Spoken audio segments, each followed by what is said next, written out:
오늘은 학개서 2장 1절에서 9절 말씀을 통해서 이전 영광보다 크리라 라는 말씀으로 하나님 말씀을 나누고자 합니다. 여러분에게는 차가 있습니까? 네, 마시는 차 말고 타고 다니는 차요. 네, 차가 다 있으시죠? 남자에게 있어서 차는 매우 중요합니다. 아마도 우리 남자 성도님들 이렇게 대화하실 때 보면 차 이야기가 꼭 빠지지 않고 나올 것입니다. 어떤 차를 샀다, 아니면 운전을 하다가 이런 일이 있었다, 뭐 이런 얘기를 하실 텐데, 남자에게 있어서 차는 참 매우 중요한 의미를 가집니다. 저도 제 첫 차가 있는데요. 제가 그 부산에서 이제 김해까지 학교를 이렇게 왔다 갔다 하면서 1시간 정도 거리를 이동해야 하다 보니까 차가 필요했습니다. 그래서 98년식 18만 킬로 탄 마티즈를 구입을 했습니다. 뭐 사람 나이로 치면 한 80세 이상 된 그런 차죠. 그래서 이 차를 구입할 때 한 150만 원 정도 줬는데 수리비가 250이 나와서 배보다 배꼽이 더 큰 그런 경험을 한 적이 있습니다. 이 차를 타고 다니면서 여러 가지 많은 에피소드가 있었는데요. 아내랑 데이트를 하면서 이렇게 여기에서 가까운 영덕까지도 부산에서 차를 타고 이렇게 왔다 갔다 하면서 데이트를 하고 여러 가지 추억이 많은데, 이 차에는 좀 단점이 있습니다. 80km 이상 달리면 아무리 음악 볼륨을 크게 틀어도 소리가 들리지 않습니다. 한 번은 저희 장모님을 한번 태우고 여기 보은까지 한번 온 적이 있거든요. 그런데 가면서 저희 장모님이 그 찬양을 끄라고 그러시더라고요. 너무 시끄러워가지고 이렇게 찬양 소리가 잘 안 들리는 거예요. 그리고 에어컨을 아무리 세게 틀어도 시원하지 않다, 뭐 이런 여러 가지 단점들이 있습니다. 그런데 그래도 저에게는 소중한 차이니까 이 차를 끌고 한 번은 아내랑 이렇게 귀한 데이트를 하려고 음식점에 간 적이 있습니다. 고급 음식점에 가면은 발렛 파킹이란 걸 하잖아요. 그래서 이제 줄을 이렇게 쭉 서 있었는데 안내하시는 분들이 다른 좋은 차들은 다 이렇게 안내를 해주는데 제 차는 또 빨간색 마티즈였거든요. 어울리지 않는 그 차를 끌고 가니까 아무도 저를 거들떠 보지 않는 겁니다. 제가 창문을 열고 연신 손짓을 해도 저의 차량을 이렇게 주차해주지 않는 그런 모습을 보면서 마음이 참 상하고 또 속상하기도 하고 짜증이 나서 그 길로 핸들을 돌려서 다른 음식점에 간 적이 있습니다. 속으로 그런 생각을 했습니다. 차보다 차 안에 타고 있는 사람이 더 중요하지 않은가. 이처럼 우리는 현대를 살아가면서 외모와 외관에 참 많은 비중을 두고 신경을 쓰면서 살아가는 것 같습니다. 그래서 외모와 외관을 꾸미는 데에 참 많은 물질을 사용하게 되죠. 우리는 외모나 외관이 안 좋으면 실망하고 좋은 대접을 받기가 어려운 그런 세상을 우리는 살아가고 있습니다. 그런데 이러한 모습이 오늘 본문 가운데도 나타나고 있습니다. 학개서의 배경을 잠깐 살펴보면 이렇습니다. 학개서는 이스라엘 백성들이 바벨론 포로에서 고국으로 돌아왔을 때에 예루살렘 성전을 재건하는 일을 기록하고 있습니다. 이스라엘 백성들은 70년 동안 바벨론 포로 생활을 하다가 이스라엘 땅으로 귀환을 합니다. 그런데 고민이 생겼습니다. 화려한 솔로몬 성전이 무너지고 다시 이 성전을 재건해야 하는데 아무것도 가진 것이 없었기 때문입니다. 우리나라로 말하면 6.25 전쟁 이후에 폐허가 된 상태에서 다시 나라를 재건해야만 하는 그러한 비슷한 상황에 놓이게 된 것입니다. 그러나 이스라엘 백성들에게 한 가지 소원이 있었습니다. 그 소원은 다시 고국으로 돌아가서 무너진 성전을 세우고 하나님을 예배하는 그 삶을 회복하는 것이었습니다. 그런데 그들에게 있는 것은 아무것도 없었습니다. 옛날 솔로몬 성전처럼 웅장하고 화려한 대리석과 최고급 목재도 없었습니다. 아무것도 가진 것이 없었습니다. 또한 포로에서 귀환해서 다시 성전을 재건하려고 할 때 사마리아 사람들과 이방 사람들이 계속해서 성전 재건을 방해하면서 성전 재건이 16년 동안이나 늦춰지게 되었습니다. 그러다 보니까 솔로몬 성전과는 다르게 초라한 성전을 지을 수밖에 없었던 것입니다. 그래서 수룹바벨 주도하에 지어졌다라고 해서 수룹바벨 성전입니다. 그런데 성전을 짓고 보니까 과거의 솔로몬 성전에 비해서 너무나도 성전이 초라해 보이는 겁니다. 그래서 옛날에 그 솔로몬 성전의 영광을 보았던, 경험했던 사람들이 낙심하고 절망하는 상황이 발생하고 맙니다. 이런 상황 속에서 학개 선지자는 3절 말씀을 통해서 이렇게 말씀합니다. 너희 가운데에 남아있는 자 중에서 이 성전의 이전 영광을 본 자가 누구냐? 이제 이것이 너희에게 어떻게 보이느냐? 이것이 너희 눈에 보잘것없지 아니하냐? 무슨 말입니까? 나이 든 사람 중에서 옛날에 화려하게 지은 이 솔로몬 성전의 찬란함과 영광을 본 자들이 있지 않느냐? 바로 그 말이죠. 기록에 의하면 솔로몬 성전에 비해서 그때 수룹바벨 성전이 너무나도 초라하니까 이 성전을 보면서 통곡하는 사람도 있었다라고 합니다. 왜 그랬겠습니까? 솔로몬 성전은 초호화 성전에다가 하나님의 법궤마저 있었습니다. 이에 비해서 수룹바벨 성전은 아무것도 비교되지 않는 너무나도 초라한 그런 성전의 모습이었기 때문이죠. 우리는 수룹바벨 성전을 보면서 바로 이 성전의 모습이 우리의 모습이 아닌가 생각해 보게 됩니다. 어떤 사람들은 다른 사람들과 비교하면서 나는 배움의 시간이 짧아 가방끈이 짧다라고 생각할 수 있습니다. 어떤 사람들은 내가 물질이 부족해서 지금의 상황에 살고 있다라고 생각하는 사람도 있을 것입니다. 또 어떤 사람은 내가 건강이 좋지 않아서 어떤 일을 하려고 해도 잘 안 됩니다라고 말하면서 일상에 제약이 있는 사람이 있습니다. 또 어떤 사람들은 주님과 깊이 교제하고 싶지만 여러 가지 사정 때문에 여의치 않습니다라고 말하는 사람도 있을 것입니다. 이 모든 사람들의 모습이 어떻습니까? 바로 수룹바벨 성전과 같지 않습니까? 우리 인생은 수룹바벨 성전, 수룹바벨 인생이라고 해도 과언이 아닐 것입니다. 그러나 여러분, 이 상황 속에서 우리는 절망하면 안 됩니다. 낙심하면 안 됩니다. 왜냐하면 하나님은 우리를 향해서 놀라운 계획과 꿈을 가지고 계시기 때문입니다. 오늘 본문 9절 말씀 보면 이 성전의 나중 영광이 이전 영광보다 크리라 만군의 여호와의 말이니라. 무슨 말씀입니까?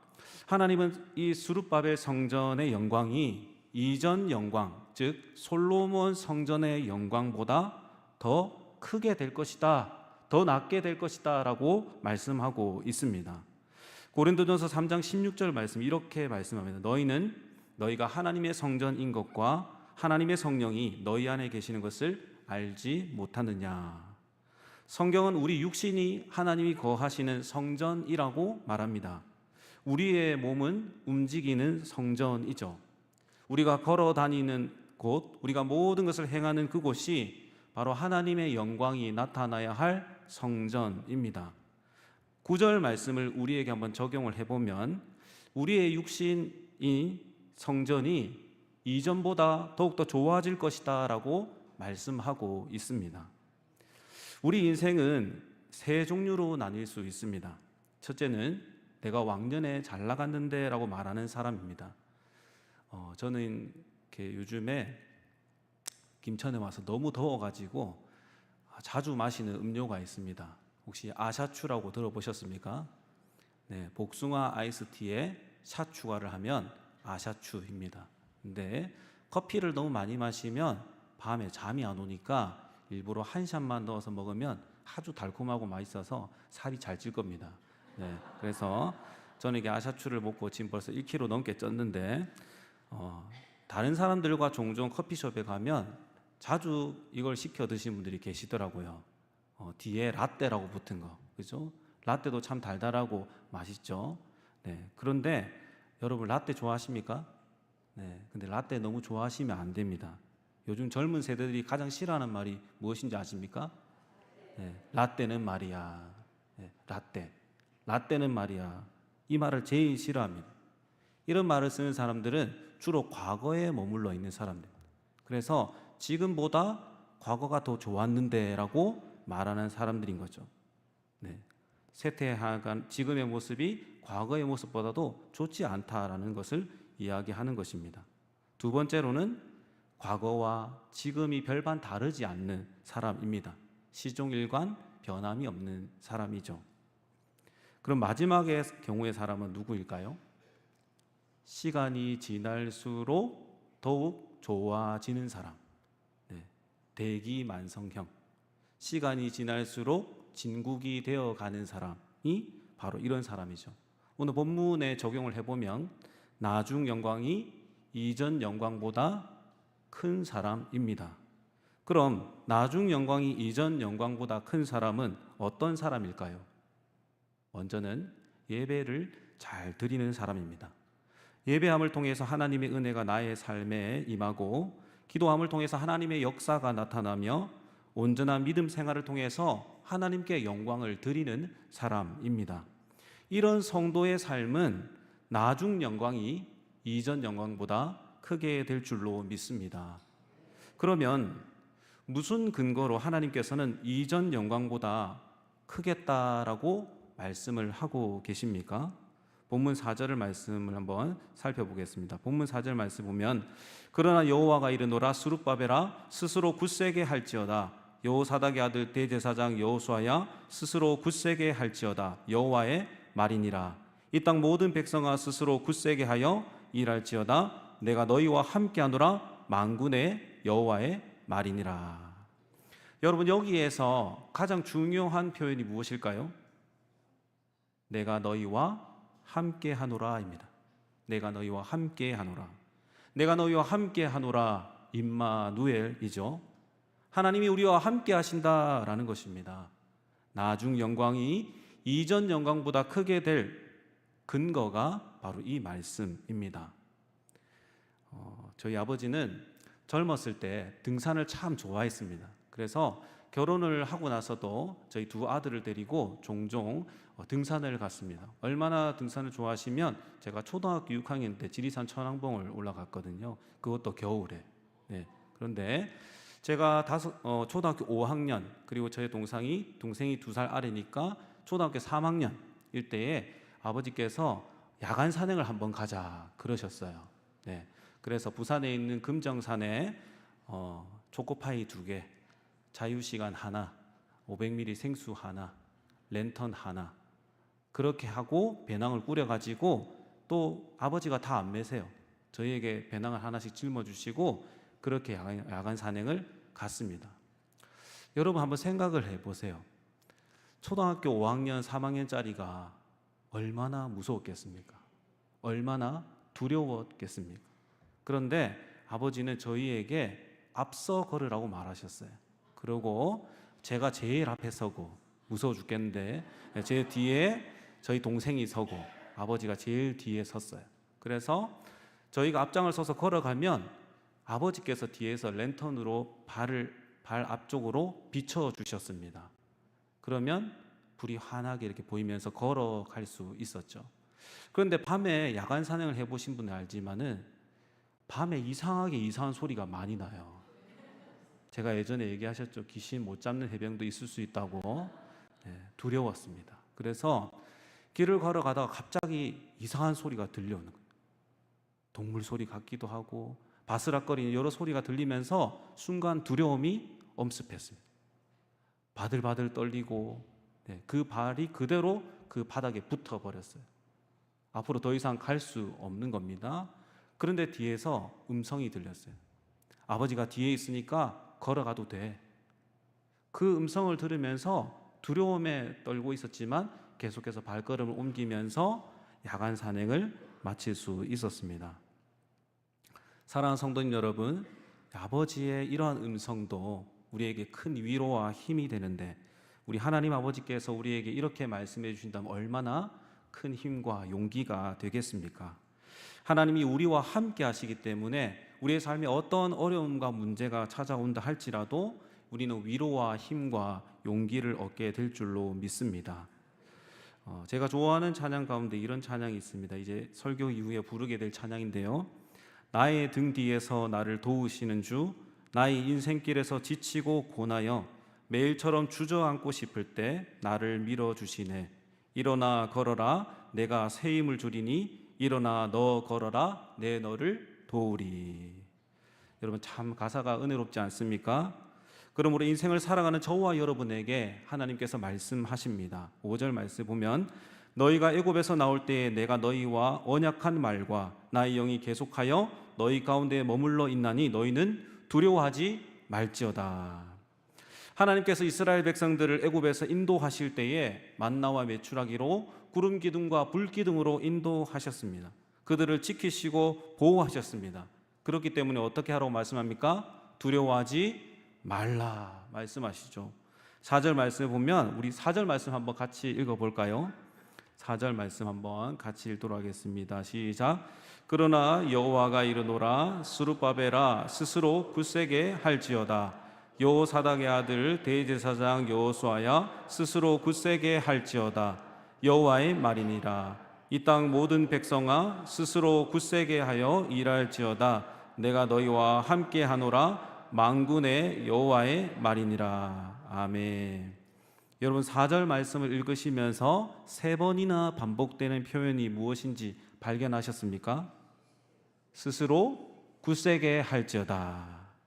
그럼 하나님께서 왜 스스로 굳세게 할지어다 라고 말씀하고 있을까요? 수룹바벨과 같은 인생을 살다 보면 자기도 모르게 기가 죽어버리고 자신감을 잃어버리기 때문입니다. 우리말 성경 4절을 이렇게 번역을 합니다. 그러나 수룹바벨아 이제 용기를 내어라. 여호와가 하는 말이다. 여호사닥의 아들 대제사장 여호수아야 용기를 내어라. 이 땅에 사는 모든 백성들아 용기를 내라. 여호와가 하는 말이다. 내가 너희와 함께하니 일을 하라. 만군의 여호와가 하는 말이다. 아멘. 여러분 우리 모두는 대부분 수룹바벨과 같은 인생을 살아갑니다. 어려운 일을 당하면 왜 내게 이런 일이 일어났을까? 갑자기 내가 건강이 안 좋아지면 원래 안 이랬는데 왜 이러지? 라고 생각하면서 좌절하고 낙심할 때가 많이 있습니다. 그러나 그럴 때 하나님은 우리에게 말씀하십니다. 나중 영광이 이전 영광보다 크게 될 것이다. 여러분 우리 앞뒤 좌우에 있는 성도님들과 한번 이렇게 인사합시다. 나중 영광이 이전 영광보다 크게 될 것입니다.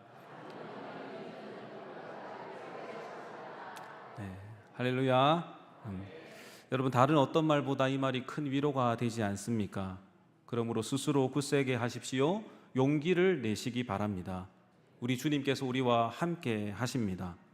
여러분의 내일의 삶이 이전의 삶보다 더욱더 좋아질 것입니다. 여러분의 미래의 삶이 이전의 삶보다 더욱더 좋아지게 될 것입니다. 믿으십니까? 우리 삶은 나중 영광이 이전 영광보다 크게 될 것입니다. 한 주간도 이런 하나님의 축복이 저와 여러분의 삶 가운데 가득하기를 간절히 소망합니다.